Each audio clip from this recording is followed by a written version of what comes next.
Isang napakagandang umaga po ang aking bati sa bawat isa sa atin. So ngayon pong umaga ay nandito po ako sa Palayan at kami po ay maghuhulip at isa na namang napaka dibdibang pagtatrabaho ang aming gagawin na bagamat masakit ang aming mga baywang kaya naman. Hello guys, magandang umaga. Ayan, kami hong lahat ay maghuhulip. Ayan ang aking mga katropa. Ayan ho, at kami ay mag-uumpisa na ngayong umaga ng paghuhulip. Ganito lang ho kasimple yung buhay namin sa probinsya. Napakasimple. Ayan. Medyo magubat dito guys. Ayan. Ang dami ho ditong mga niyog. Mamaya-maya ay manghihingi kami. Aha. Walang mani. Ayan. And guys, mga niyog oh. Mamaya pupulutin namin yan. Napakasimple ng buhay.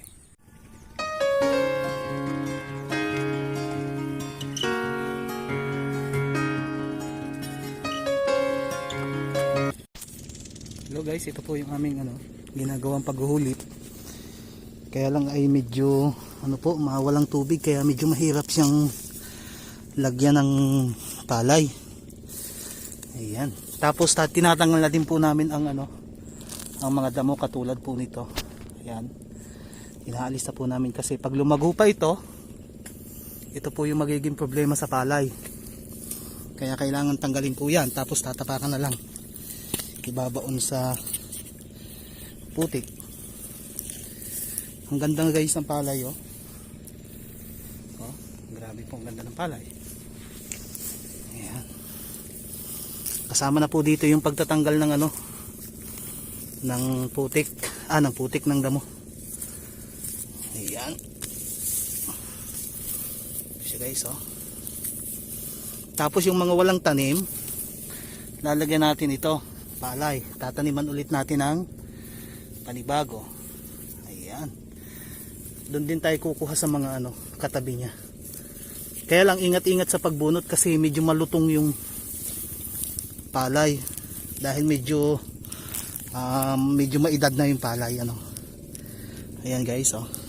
Tinataniman natin. Ayan. Yun yung aking ibang mga kasama guys oh, nasa hulihan pa sila. Medyo nauna na tayo ng konti. Ayan. Ganito lang guys kasimple yung trabaho namin dito sa probinsya. Kahit paano naman ay nakakasurvive kami dahil din sa biyaya ng Panginoon. Kaya nagkakatugma-tugma Ayan. Medyo maluang pa guys ang aming hihikapan. Hanggang doon pa yan sa may dampa na yon, sa may kubo na yon. Ayan.